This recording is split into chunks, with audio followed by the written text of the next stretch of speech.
Hi friends, welcome to Praveen sir classes. మొదటిసారి మన YouTube channel చూస్తున్న ప్రతి ఒక్క అభ్యర్థి ఇప్పుడే మన ఛానల్ని సబ్స్క్రైబ్ చేయండి. పోటీ పరీక్షలకు ప్రిపేర్ అవుతున్న ప్రతి ఒక్క అభ్యర్థికి ఉపయుక్తంగా ఉండే కరెంట్ అఫైర్స్ని డైలీ కరెంట్ అఫైర్స్ రూపంలో ప్రతిరోజు సాయంత్రం 7 గంటలకి మీకు అందిస్తూనే ఉన్నాను. ఇక మీ నుండి నేను ఎక్స్పెక్ట్ చేసేది ఒకటే, మీ సపోర్ట్ అండ్ ఎంకరేజ్మెంట్ని ఈ వీడియోకి లైక్ రూపంలో తెలియజేయండి. పోటీ పరీక్షలకు ప్రిపేర్ అవుతున్న ప్రతి ఒక్క ఆస్పిరెంట్కి, మీ ఫ్రెండ్స్ అందరికీ ఈ వీడియో లింక్ని షేర్ చేయండి. ఇక ఈరోజు ఏప్రిల్ 7th, 2025 వార్తల్లో చాలా అంశాలు ఉన్నాయి.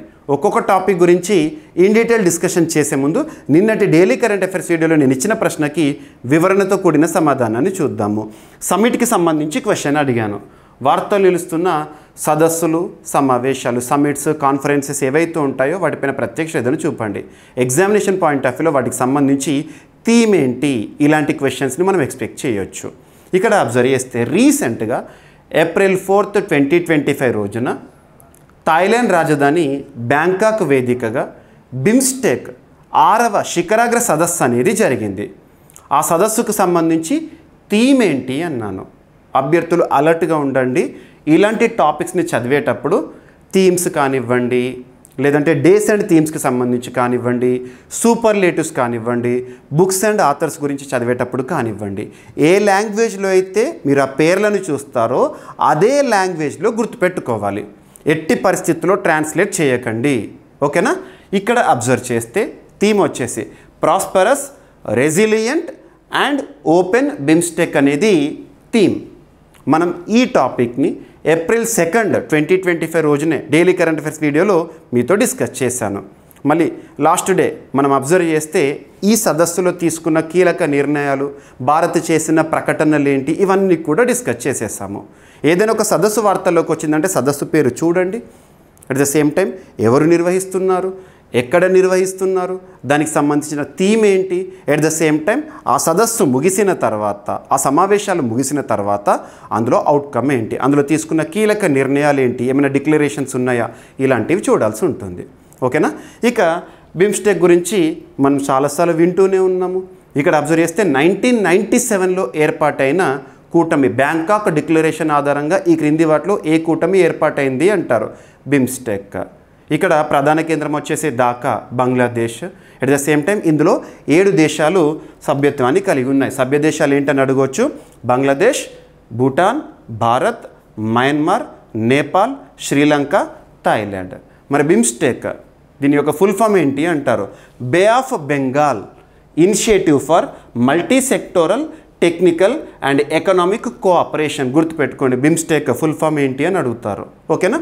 ఇక బంగాళాఖాత ప్రాంతం ఏదైతే ఉంటుందో అక్కడ ఉండే దేశాల మధ్య సాంకేతిక మరియు ఆర్థిక సహకారాన్ని అభివృద్ధి చేయడానికి ఏర్పాటు చేయబడిన ఒక ప్రాంతీయ సమాఖ్య. Very very very important. రానున్న పోటీ పరీక్షలో బిమ్స్టెక్కి సంబంధించి మనం ఎక్స్పెక్ట్ చేయొచ్చు.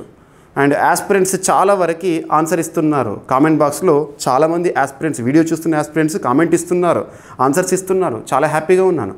కానీ నేను ఎక్స్పెక్ట్ చేసేది ఏంటంటే ప్రతి ఒక్కరు, వీడియో చూస్తున్న ప్రతి ఒక్కరు కూడా నేను డైలీ కరెంట్ అఫైర్స్ వీడియోలు ఇచ్చే ప్రశ్న ఏదైతే ఉంటుందో సమాధానాన్ని ఇవ్వండి. మోస్ట్ ఎక్స్పెక్టెడ్ టాపిక్స్ నుండి మీకు క్వశ్చన్స్ ఇస్తున్నాను. మీరు ఇక్కడ సమాధానం ఇచ్చారనుకోండి, కామెంట్ బాక్స్లో కామెంట్ రూపంలో కనుక మీ సమాధానాన్ని తెలియజేశారనుకోండి, ఒక ప్రాక్టీస్ అనేది అవుతుంది. రానున్న పోటీ పరీక్షల్లో ఇదే టాపిక్ నుండి కానివ్వండి, లేదా ఇదే కనుక ప్రశ్నగా కనబడింది అనుకోండి, సులభంగా సమాధానాన్ని గుర్తించగలుగుతారు. క్లారిటీగా, కాన్ఫిడెంట్తో అక్కడ సమాధానాన్ని గుర్తించే పొజిషన్లో ఉంటారు, ఓకేనా? ఇక ఈరోజు ప్రశ్న ఏదైతే ఉంటుందో వీడియోకి చివరిలో అడుగుతాను. ప్రతి ఒక్కరి నుండి కూడా కామెంట్ బాక్స్లో కామెంట్ రూపంలో సమాధానాన్ని ఎక్స్పెక్ట్ చేస్తున్నాను. ఇక ఈరోజు ఏప్రిల్ 7th, 2025 అబ్జర్వ్ చేస్తే డేస్ అండ్ థీమ్స్కి సంబంధించి మనం చర్చించుకోవాల్సిన టాపిక్.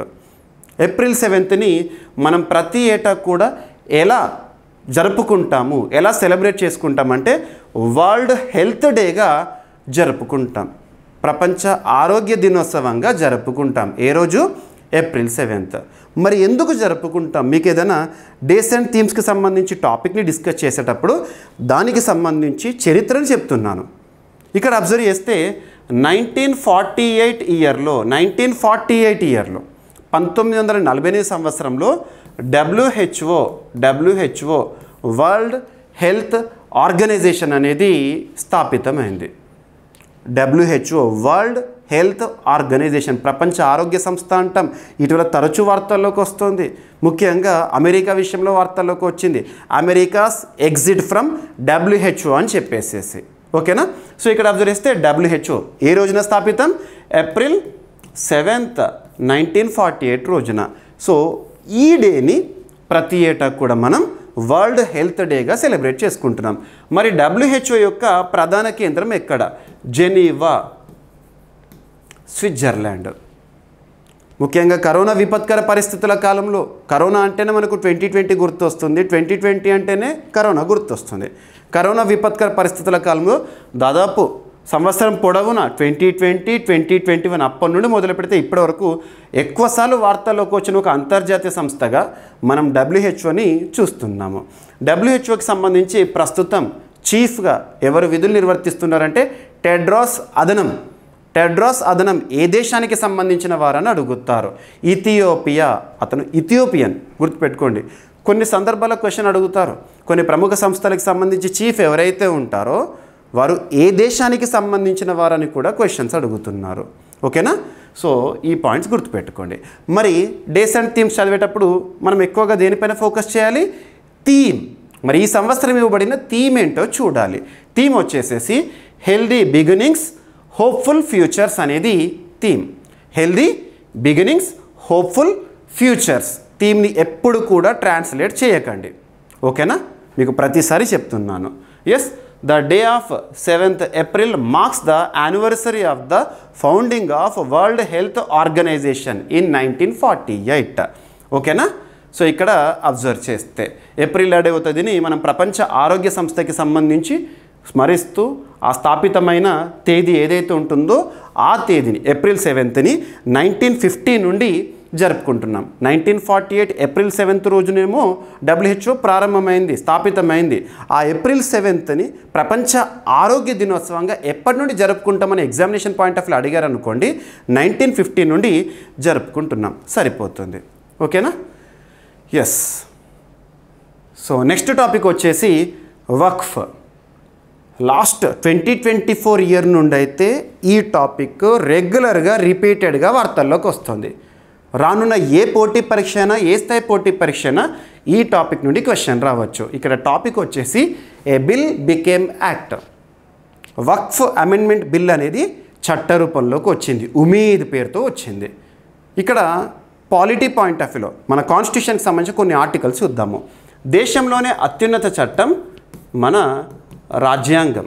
దేశంలోనే అత్యున్నత చట్టం రాజ్యాంగం. అందులో 5వ భాగం కేంద్ర ప్రభుత్వం, యూనియన్ గవర్నమెంట్ అనే టాపిక్ని మనం నేర్చుకుంటాము.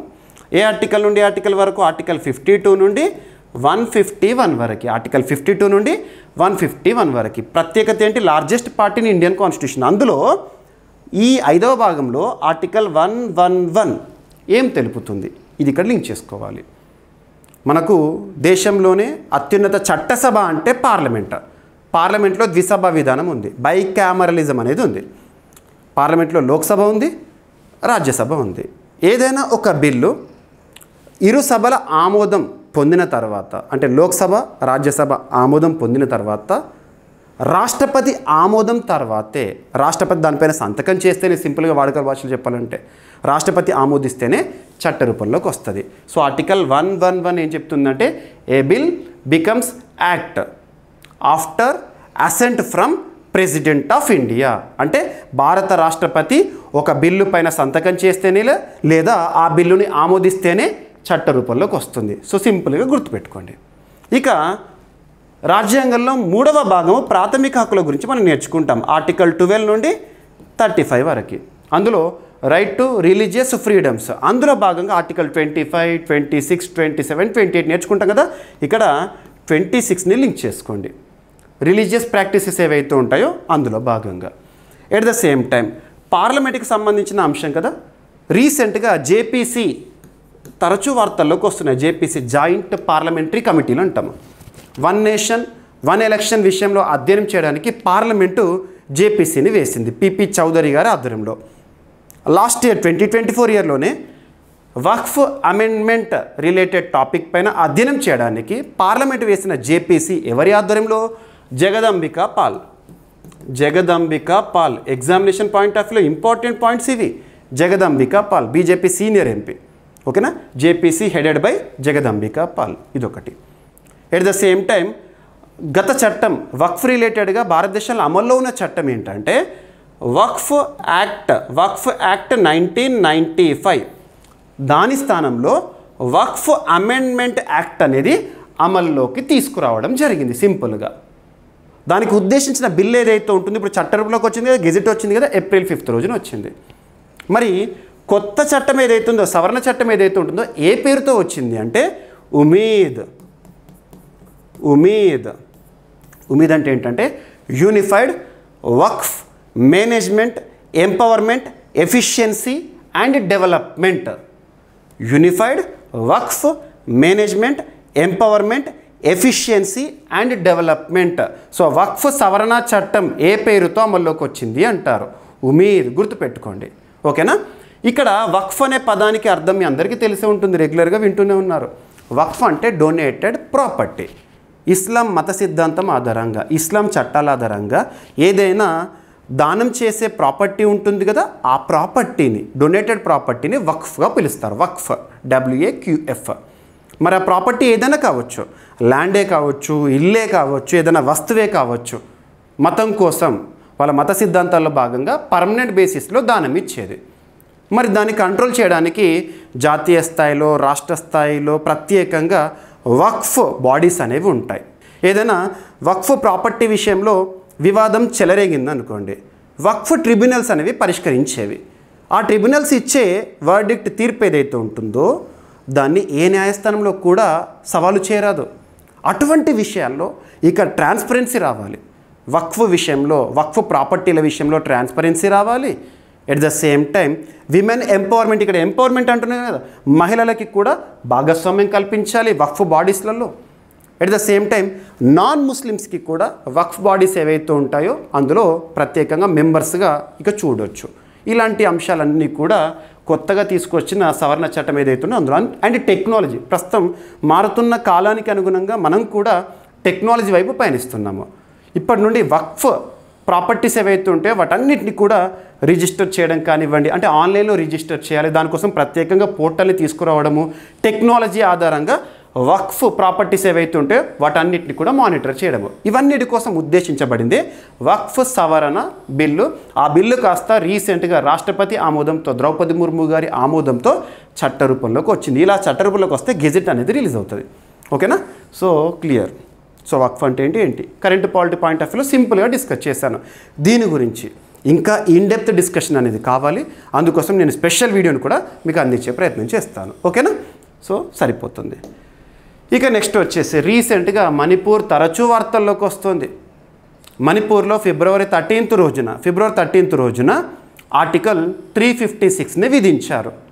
అంతకుముందు జస్ట్ కొన్ని రోజుల ముందు బీరేన్ సింగ్ గారు ముఖ్యమంత్రిగా రాజీనామా చేయడము, ఆ రాష్ట్ర గవర్నర్గా ఉన్న అజయ్ కుమార్ భల్లా గారు రాష్ట్రపతికి లేఖ రాయడము, రాష్ట్రంలో ప్రస్తుత పరిస్థితుల్లో ప్రభుత్వాన్ని ఏర్పాటు చేయలేకపోతున్నామని చెప్పేసరికి రాష్ట్రపతి గారు ఆర్టికల్ 356ని విధించారు. రాష్ట్రపతి పాలన మనం పార్ట్ 18లో నేర్చుకుంటాము. రాష్ట్రపతి పాలన విధించారు. ఆ రాష్ట్రపతి పాలన విధించిన తర్వాత రీసెంట్గా పార్లమెంట్లో దానికి ఆమోదముద్ర కూడా పడింది. ఎందుకంటే 2 నెలల లోపల పార్లమెంట్లో ఆర్టికల్ 356 మణిపూర్లో విధించారు కాబట్టి దానికి పార్లమెంట్ ఆమోదం అనేది కావాలి. ఆ ప్రొసీజర్ కూడా పూర్తయింది. మరి మణిపూర్లో ఆర్టికల్ 356 ప్రస్తావనలో ఉంది కదా, విధించడానికి కారణం ఏంటి? 2 కమ్యూనిటీలు, కుకీలు, మైతేయులు, వాళ్ళ మధ్యలో చెలరేగిన ఘర్షణ. దీనిపైన ఇక సొల్యూషన్, పరిష్కారమే ధ్యేయంగా హోంమంత్రిత్వ శాఖ చొరవ తీసుకుంది. అది ఇప్పుడు టాపిక్. మణిపూర్ శాంతి చర్చలు ప్రారంభమైనాయి. మైతేయులు, కుకీ వర్గాలతో కేంద్రం తొలి ప్రత్యక్ష సమావేశాన్ని నిర్వహించడం జరిగింది. హోంమంత్రిగా అమిత్ షా గారు విధులు నిర్వర్తిస్తున్నారు. గుర్తుపెట్టుకోండి. సో మణిపూర్లో మైతే, కుకీ జో, కుకీ అన్న కుకీ జో అన్న ఒకటే, తెగల మధ్య నెలకొన్న సామాజిక ఉద్రిక్తతలపై సామరస్యంగా పరిష్కారం కనుగొనడానికి కేంద్ర ప్రభుత్వం చొరవ తీసుకుంది. ఏప్రిల్ 5, 2025 రోజున న్యూఢిల్లీలో కేంద్ర హోంమంత్రిత్వ శాఖ ఆధ్వర్యంలో ఇరు వర్గాల ప్రతినిధులతో సమావేశం అనేది జరిగింది. ఇక సమస్యకు పరిష్కారమే ధ్యేయంగా ఈ సమావేశాలు అనేవి జరుగుతున్నాయి. ఇక 2023 నుండి మణిపూర్లో ఘర్షణ అనేది తరచూ వార్తల్లోకి వస్తుంది. కాబట్టి ఇక్కడ ఒక స్టెప్ పడింది ఆ సొల్యూషన్ తీసుకోవడానికి. ఓకేనా. ఇక మణిపూర్కి సంబంధించిన ఎక్స్ట్రా ఇన్ఫర్మేషన్ ఈ ఇష్యూకి సంబంధించి మీకు ఎలాగో నేను పీడిఎఫ్లో ప్రొవైడ్ చేస్తున్నాను. మన యాప్లో డైలీ సీఏ పీడిఎఫ్ కోర్స్ ఏదైతుందో అందులో ప్రతి రోజుకి సంబంధించిన సమాచారం ఏదైతుందో నేను ఇక్కడ చూపించే ప్రతి పదాన్ని కూడా ఇచ్చేస్తున్నాను. ఓకేనా. ఇక నెక్స్ట్ వచ్చేసి ఎకానమీకి సంబంధించి రీసెంట్గా ministry of statistics programme implementation, కేంద్ర గణాంక వ్యవహారాల మంత్రిత్వ శాఖ అంటాము, కేంద్ర గణాంక కార్యక్రమ అమలు శాఖ అంటాం సింపుల్గా. వారు రిలీజ్ చేసిన కొన్ని ఇంపార్టెంట్ రిపోర్ట్స్ ఏవైతే ఉంటే వాటి నుండి క్వశ్చన్స్ వస్తాయి ఎగ్జామినేషన్ పాయింట్ ఆఫ్ వ్యూలో. అందులో భాగంగా ఆర్థిక వృద్ధికి సంబంధించి ర్యాంకింగ్స్ అనేవి వచ్చినాయి. ఆర్థిక వృద్ధి అంటే జీడిపి. జీడిపి అంటే గ్రాస్ డొమెస్టిక్ ప్రోడక్ట్. మీకు చాలాసార్లు డెఫినేషన్ చెప్పాను. It is the final value of all the goods and services that are produced within the boundaries of the particular area within the given financial year. ఒక ఆర్థిక సంవత్సర కాలంలో ఒక దేశ లేదా ఒక ప్రాంత సరిహద్దు లోపల ఉత్పత్తి అయ్యే అంతిమ వస్తు సేవల విలువనే జీడిపిగా చూస్తాము. మరి ఒక్కొక్క రాష్ట్రానికి సంబంధించి జిఎస్డిపిగా మనం చూస్తాం కదా, గ్రాస్ స్టేట్ డొమెస్టిక్ ప్రోడక్ట్. అలా రాష్ట్రాల పర్ఫార్మెన్స్ ఆధారంగా రీసెంట్గా ర్యాంకింగ్స్ అనేవి వార్తల్లోకి వచ్చినాయి. భారతదేశంలో అత్యధిక వృద్ధి రేటు నమోదు చేసిన రాష్ట్రంగా తమిళనాడు టాప్లో ఉందంట. తమిళనాడు టాప్. తమిళనాడు 2024-25 ఆర్థిక సంవత్సరం. 2024-25 అంటే ఏంటి? 2024 ఏప్రిల్ 1తో ఆర్థిక సంవత్సరం ప్రారంభమైంది కదా, 2025 మార్చ్ 31 మొన్నటితో ముగిసింది కదా. మరి ఈ ఆర్థిక సంవత్సరంలో, గడిచిన ఆర్థిక సంవత్సరంలో highest growth rate recorded by which state అంటారు? తమిళనాడు. సో అఫీషియల్ స్టాట్స్ ఎంత అంటారు? 9.69. ఎందుకంటే టాప్లో ఉన్నది గుర్తుంచుకోవాలి. ఇక సెకండ్ మన తెలుగు రాష్ట్రము ఆంధ్రప్రదేశ్ 8.21. నెక్స్ట్ కేంద్రపాలిత ప్రాంతము పుదుచ్చేరి. Next Assam, Rajasthan, Haryana, Chhattisgarh, Karnataka, Maharashtra, Odisha, Jammu Kashmir, West Bengal, Telangana. మన తెలుగు రాష్ట్రం గుర్తుపెట్టుకు. తెలంగాణది ఎంత అంటే 6.79. ఓకేనా. ఇక 2024-25 ఆర్థిక సంవత్సరంలో రాష్ట్రాలకు సంబంధించి గ్రోత్ రేట్ ప్రకటన అనేది వార్తల్లోకి వచ్చింది. కేంద్ర గణాంకాలు మరియు కార్యక్రమాల అమలు మంత్రిత్వ శాఖ వారు రీసెంట్గా విడుదల చేస్తారు. ఓకేనా.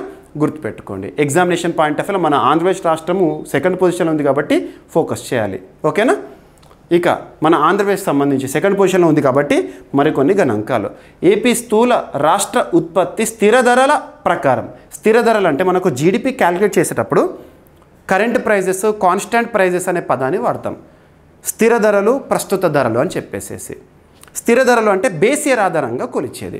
బేస్ ఇయర్ అంటే మనకు ఎకానమీలో బేస్ ఇయర్ 2011-12 అనేది బేస్ ఇయర్గా చూస్తున్నాము, అఫీషియల్గా క్యాలిక్యులేట్ చేస్తున్నారు.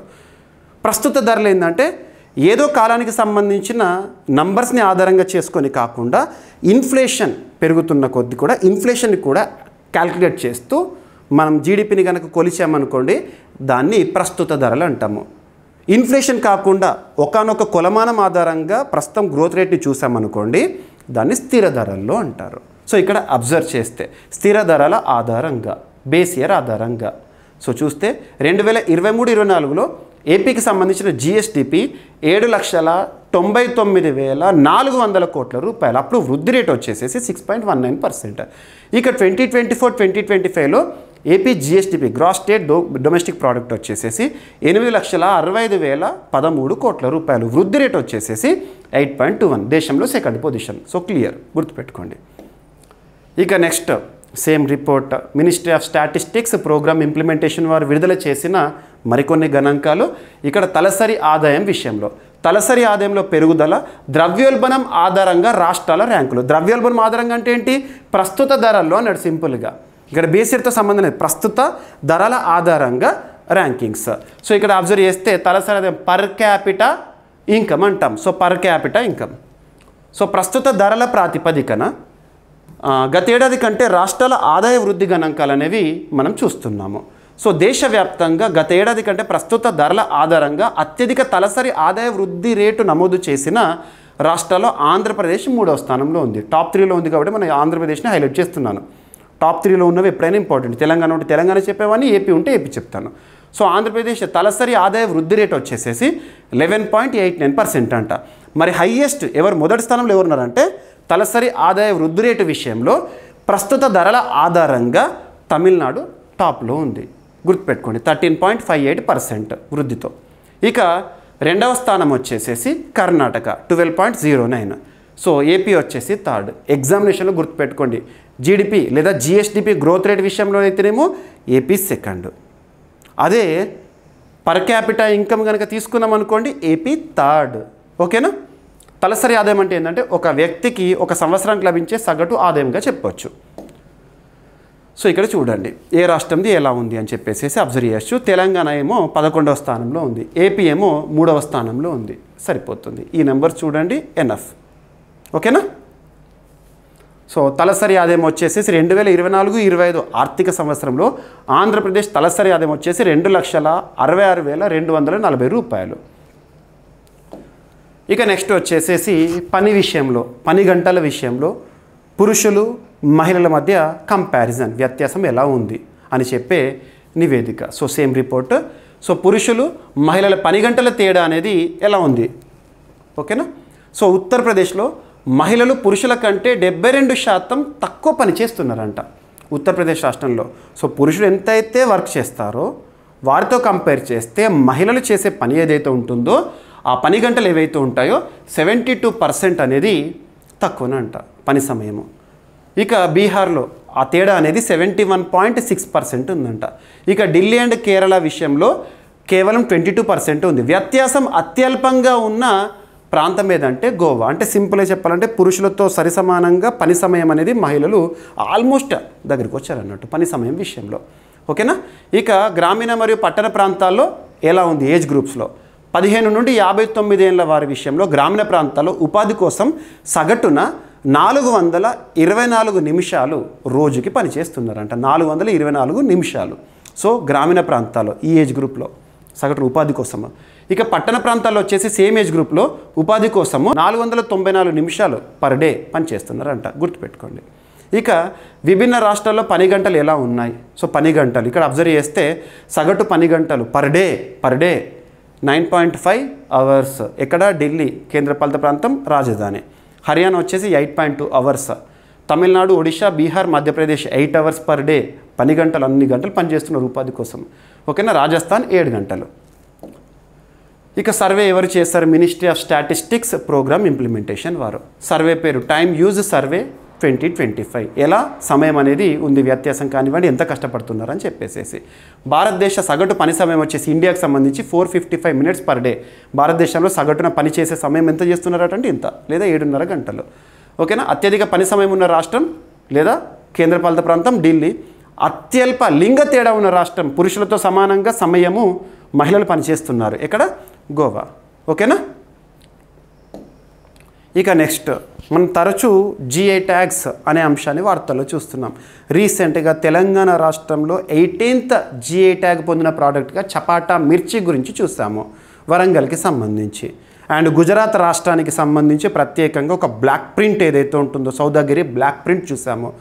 తమిళనాడు రాష్ట్రంలో ప్రత్యేకంగా ఒక పూల హారమే కానివ్వండి, తమలపాకు కానివ్వండి, వాటికి జిఐ ట్యాగ్ వచ్చింది. అండ్ ఒడిశా రాష్ట్రానికి సంబంధించి ఇలాంటివి మనం తరచూ చూస్తున్నాం. రీసెంట్గా గుజరాత్కు చెందిన ఒక స్వీటిష్, చాలా స్వీట్గా ఉండే ఫ్రూట్స్ ఏవైతే ఉంటాయి, చిక్కు, అమల్సాద్ చిక్కు పేరు గుర్తుంచుకోవాలి. అమల్సాద్ చిక్కు ఏదైతే ఉంటుందో చిక్కుకి సింపుల్గా సపోటా అంటాం మన ప్రాంతంలో, ఆ చిక్కుకి జిఐ ట్యాగ్ అనేది వచ్చింది. జిఐ ట్యాగ్ వార్తలోకి వచ్చింది కాబట్టి ఇక్కడ ఏం అమలు చేయాలి?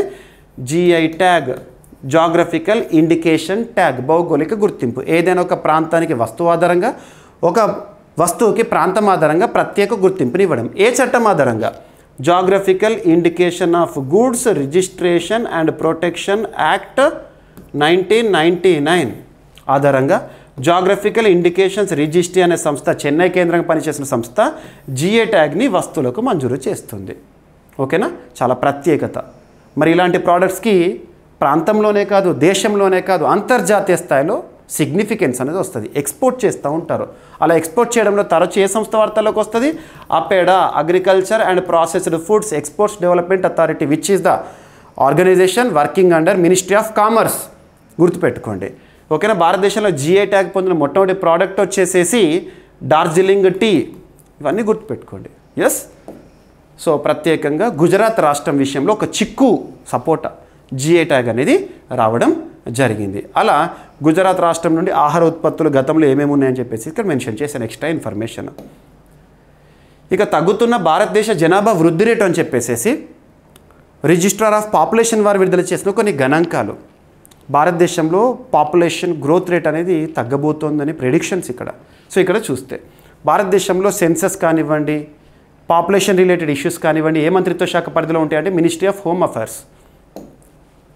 సో జనాభా అంచనాల సాంకేతిక committee, registrar general of India గుర్తుపెట్టుకోండి, వారి నివేదిక ఆధారంగా 2036 నాటికి భారత జనాభా వృద్ధి రేటు కేవలం 0.58%కి తగ్గనుందంట, గుర్తుపెట్టుకోండి. సో 2036 నాటికి భారత జనాభా వృద్ధి రేటు ఇంతకు తగ్గనుంది. ఇక 1971లో అత్యధికంగా నమోదైన 2.2% వృద్ధితో పోలిస్తే భారీ తగ్గుదల. సో ఇక్కడ అబ్జర్వ్ చేస్తే జనాభా వృద్ధి రేట్ అనేది భారీగా తగ్గబోతోందంట, వృద్ధి రేటు తగ్గబోతోంది అని చెప్పేసి ఇచ్చారు ఎస్టిమేషన్. మరి ఎందుకు ఈ వృద్ధి రేటు, జనాభా వృద్ధి రేటు తగ్గడానికి కారణాలు ఏంటంటే ఫ్యామిలీ ప్లానింగ్ కానివ్వండి ఇవన్నీ ఉంటాయి కదా. సో కుటుంబ నియంత్రణపై అవగాహన కల్పించడము, విద్యా స్థాయిలు పెరగడము, ఖర్చులు పెరగడము, పట్టణీకరణ, ఆరోగ్య వ్యవస్థ మెరుగుదల, ఇవన్నీ కూడా రీజన్స్గా చెప్పొచ్చు. సో ఇక్కడ భారతదేశ జనాభా గణాంకాలు వృద్ధి రేటు ఎలా ఉంది, వృద్ధి రేటు చూడండి. మీరు సెన్సస్ చూస్తే 2021 సెన్సస్లో వృద్ధి రేటు ఎంత ఉంది, 1.6 అని ఇలా చూస్తాం కదా. ఆ వృద్ధి రేటు అనేది 2036 నాటికి 0.58కి రాబోతోందంట. సో ఇలా వృద్ధి రేటులో భారీ తగ్గుదల నమోదు కాబోతోందని చెప్పేసి రిజిస్ట్రార్ జనరల్ ఆఫ్ ఇండియా వారు రీసెంట్గా రిలీజ్ చేసిన గణాంకాలు. ఓకేనా.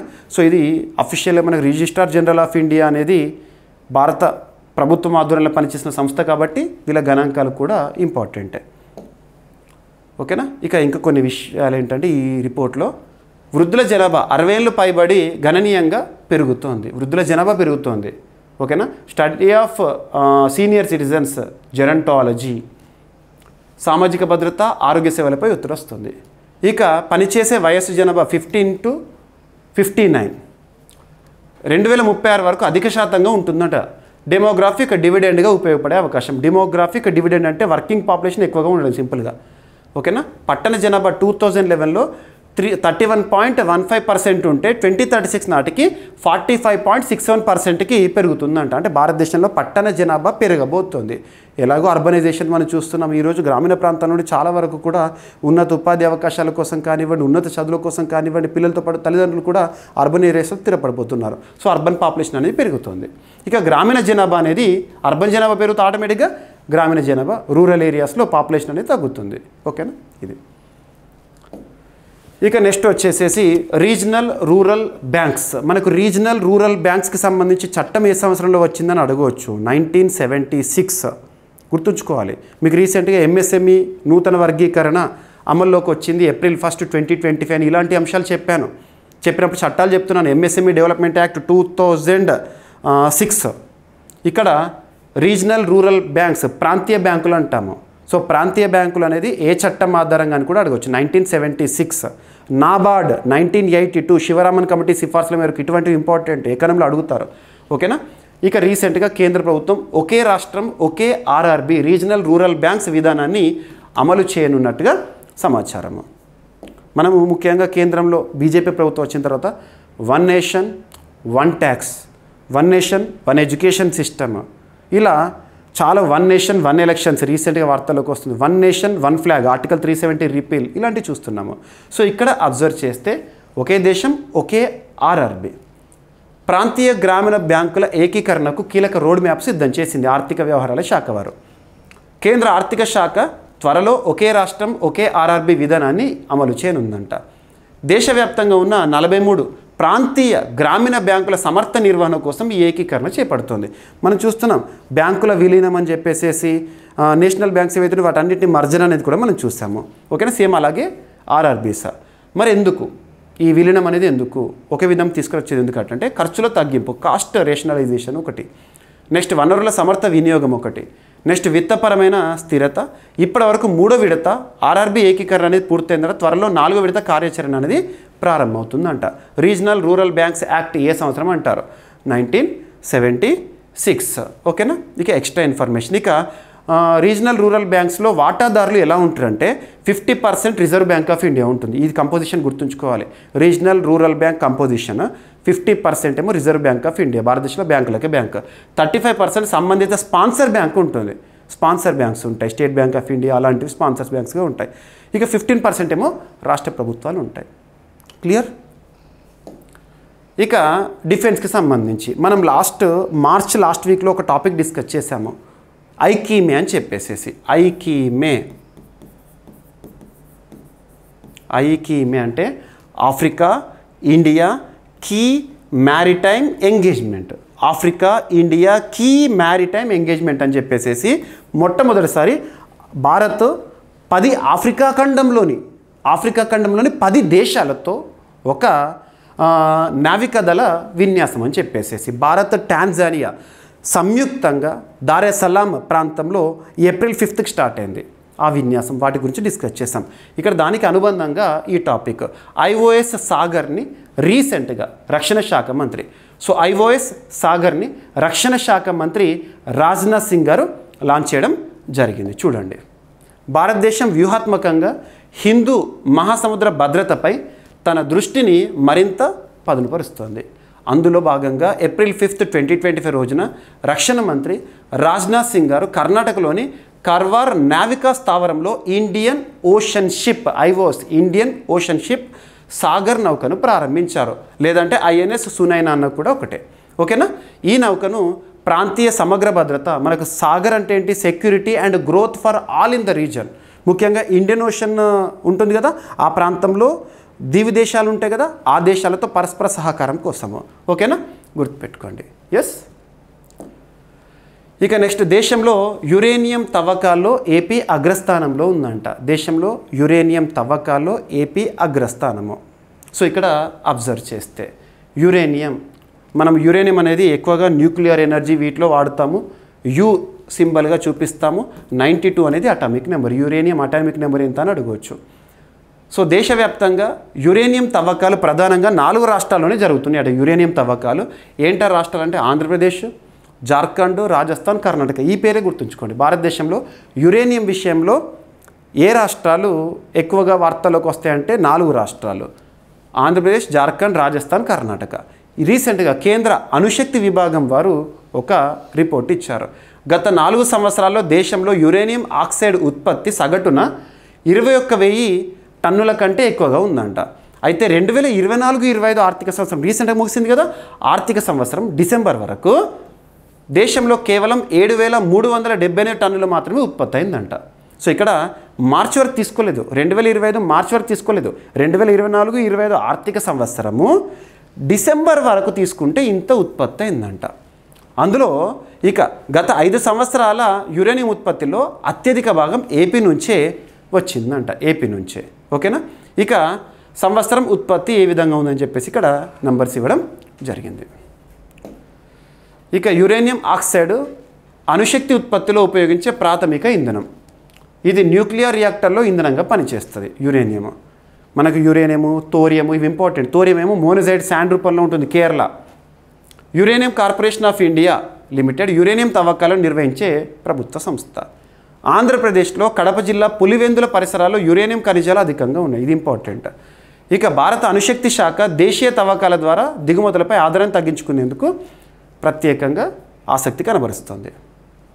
ఇక నెక్స్ట్, సైన్స్ అండ్ టెక్నాలజీలో భాగంగా ఇస్రోకి సంబంధించి పోఎం-4 మనం స్పెడెక్స్ గురించి చూసాము. SpaDeX 2024 December 30 PSLV C-60 rocket ద్వారా జరిగిన అద్భుత ప్రయోగము. జనవరిలో డాకింగ్ చూసాము. రీసెంట్గా మార్చ్లో డీడాకింగ్ చూసాము. డాకింగ్ అంటే ఏంటి? అంతరిక్షంలో ఒక ఆర్బిట్లో 2 శాటిలైట్లను పరస్పరం ఒకదానికొకటి అనుసంధానం చేయడం అనేది docking. Joining 2 satellites in orbit itself, అంతరిక్షంలోనే. దాన్ని విడదీయడం అనేది డీడాకింగ్.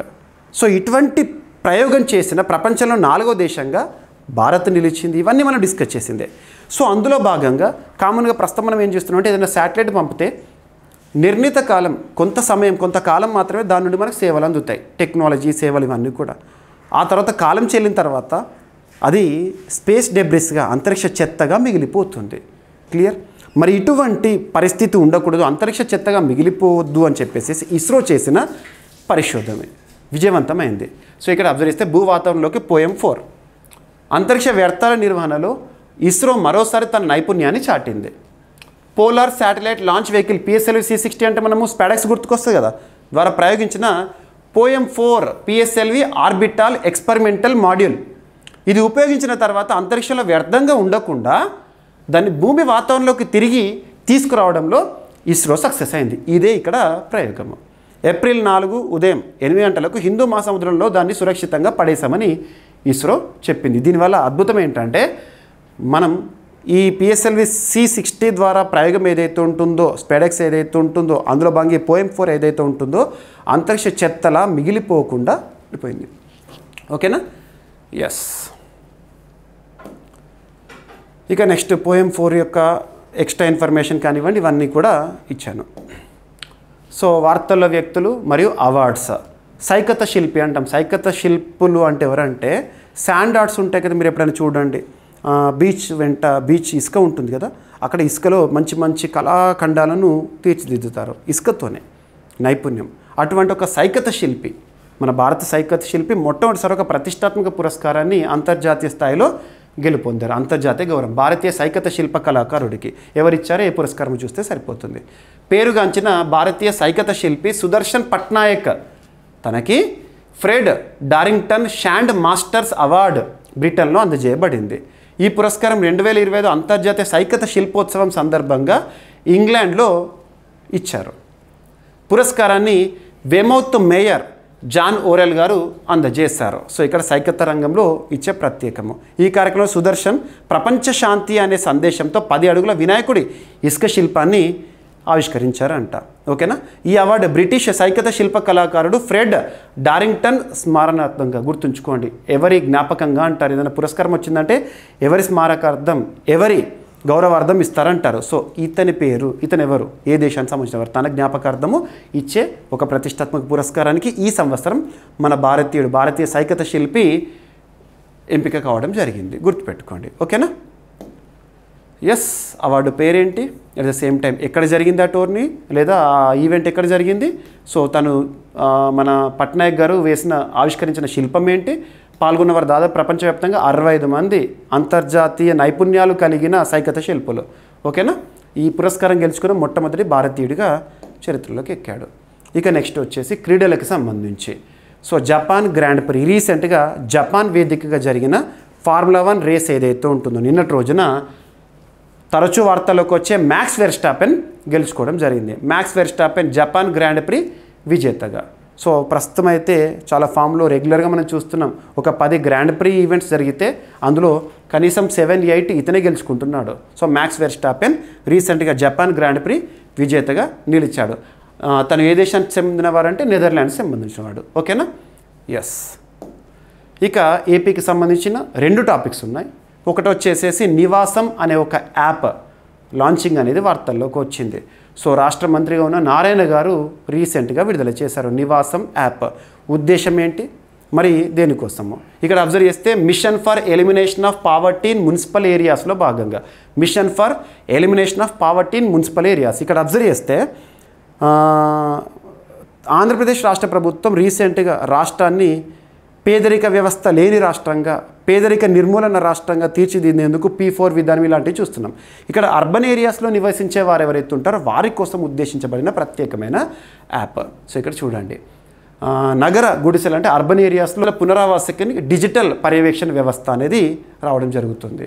ఆంధ్రప్రదేశ్ పౌర పరిపాలన మరియు పట్టణ అభివృద్ధి శాఖ మంత్రిగా ఉన్న నారాయణ గారు ప్రారంభించారు. ఏమేమి ప్రారంభించారంటే mission for elimination of poverty in municipal areas, దానికి సంబంధించిన ఒక వెబ్సైట్, నివాసం అనే ఒక యాప్, నగర గుడిసెల నివాసులు ఎవరుతుంటారో వాళ్ళ పునరావాస కేంద్రాల నిర్వహణ కోసం ఒక డాష్బోర్డ్, ఒక వెబ్సైటు, ఒక యాప్, ఒక డాష్బోర్డ్ని ఆవిష్కరించారు. ఈ డిజిటల్ ప్లాట్ఫామ్లు స్వయం సహాయక బృందాలు ఎవరైతే ఉంటారో వాళ్ళకు ప్రయోజనం చేకూరుస్తాయి. ఓకేనా? గుర్తుపెట్టుకోండి. రాష్ట్ర వ్యాప్తంగా గుడిసెల వారిని పునరావాసం చేయడంలో సమర్థవంతమైన పర్యవేక్షణ మరియు సౌకర్యాల నిర్వహణ సాధించడమే ఈ కార్యక్రమం యొక్క ఉద్దేశము. ఇక నెక్స్ట్ వచ్చేసి ఈరోజు ఆఫ్టర్నూన్ మనం చూసాము, ఏప్రిల్ 7th ఆఫ్టర్నూన్ 2 o'clock కేంద్ర ప్రభుత్వము ఆంధ్రప్రదేశ్ రాష్ట్రానికి ప్రత్యేకంగా రాజధాని నిర్మాణం కోసం నిధులను విడుదల చేసింది. అమరావతి నిర్మాణం కోసము కేంద్రం 4,285 కోట్ల రూపాయలను విడుదల చేయడం జరిగింది. ఇప్పటికే ఆంధ్రప్రదేశ్ రాష్ట్ర నిర్మాణంలో భాగంగా వరల్డ్ బ్యాంక్, ఏడిబి రుణ మంజూరు కానివ్వండి, ఇవన్నీ చూస్తాం కదా, అందులో భాగంగా ఇది. సో ఆంధ్రప్రదేశ్ రాష్ట్రానికి సంబంధించిన క్యాపిటల్ రీజనల్ డెవలప్మెంట్ అథారిటీలో భాగంగా ఈ నిధులను రిలీజ్ చేసింది ఈరోజు కేంద్ర ప్రభుత్వం. ఓకేనా. ఇక ఈరోజు ప్రశ్న. సో ప్రతి ఒక్కరి నుండి కూడా నేను కామెంట్ బాక్స్లో కామెంట్ రూపంలో సమాధానాన్ని ఎక్స్పెక్ట్ చేస్తున్నాను. ఇటీవల వార్తల్లో నిలిచిన నార్త్ వెస్ట్ ప్యాసేజ్ ఏ మహాసముద్రాలను కలుపుతుంది? ఏ మహాసముద్రాలను కలుపుతుంది? రీసెంట్గా మనం డిస్కస్ చేసాము. నార్త్ వెస్ట్ ప్యాసేజ్ మీకు మ్యాప్ కూడా చూపించాను. మీకు చాలా టాపిక్స్ యూపీఎస్సీ స్థాయి నుండి ఏ పోటీ పరీక్షకైనా కూడా ప్రిపేర్ అయ్యే అభ్యర్థులకు ఉపయుక్తంగా ఉండే టాపిక్స్ చెప్తున్నాను. ఒటావా డిక్లరేషన్ అంటే ఏంటి, నార్త్ వెస్ట్ ప్యాసేజ్ అంటే ఏంటి, ఇలాంటివన్నీ కూడా మీకు చెప్పేశాను. సో అందులో భాగంగా క్వశ్చన్ ఆన్సర్ చేయండి ప్రతి ఒక్కరు. ఇక ఈరోజు క్విక్ రివిజన్ చేస్తే, so days and themes, next వచ్చేసేసి Waqf amendment bill became act, next మణిపూర్లో శాంతి చర్చలు, నెక్స్ట్ వచ్చేసేసి జీడిపికి సంబంధించి ministry of statistics and programme implementation వారు విడుదల చేసిన గణాంకాలు, పర్ క్యాపిటా ఇన్కమ్కి సంబంధించి ఏ రాష్ట్రం ఏ స్థానంలో ఉంది అని, నెక్స్ట్ వచ్చేసేసి పురుషులు మహిళల పని గంటల మధ్య తేడా ఏ విధంగా ఉంది అని చెప్పేసేసి, నెక్స్ట్ వచ్చేసి జిఐ ట్యాగ్ ప్రోడక్ట్ గుజరాత్ రాష్ట్రానికి సంబంధించి అమల్సాద్ చిక్కు. భారతదేశ జనాభా అనేది 2036 సంవత్సరం వరకు తగ్గబోతోంది గ్రోత్ రేట్ అని చెప్పేసి చెప్పాను. నెక్స్ట్ వచ్చేసేసి సో రీజనల్ రూరల్ బ్యాంక్స్ ఒకే రాష్ట్రం ఒకే ఆర్ఆర్బి అని చెప్పేసేసి, సో ఐఓఎస్ సాగర్. నెక్స్ట్ దేశంలో యురేనియం తవ్వకాల్లో ఏపీ అగ్రస్థానంలో ఉంది అని చెప్పేసి అఫీషియల్ కేంద్ర అణుశక్తి విభాగం వారి డేటా. నెక్స్ట్ ఇస్రోకి సంబంధించి సక్సెస్ఫుల్ ప్రోగ్రామ్ ఒకటి, అంతరిక్ష చెత్తగా మిగలకుండా పోయం 4, అండ్ సైకత శిల్ప కళాకారుడికి అంతర్జాతీయ పురస్కారం లేదా గౌరవం. నెక్స్ట్ మ్యాక్స్ వెర్స్టాపెన్ రీసెంట్గా ముగిసిన జపాన్ గ్రాండ్ ప్రీ విజేతగా. నెక్స్ట్ ఆంధ్రప్రదేశ్ రాష్ట్రానికి సంబంధించి నివాసం యాప్ మరియు అమరావతి అభివృద్ధి నిధులు. అండ్ ఈరోజు ప్రశ్న. ఓకేనా. ప్రతి ఒక్కరు కూడా సమాధానాన్ని కామెంట్ బాక్స్లో కామెంట్ రూపంలో తెలియజేయండి. ఏమైనా మిస్లీనియస్ టాపిక్స్ ఉన్నాయనుకోండి, రేపటి క్లాస్లో అడిషన్ చేసి మళ్ళీ డిస్కస్ చేద్దాం. అవసరమైతే మళ్ళీ కలుద్దాం. Thank you.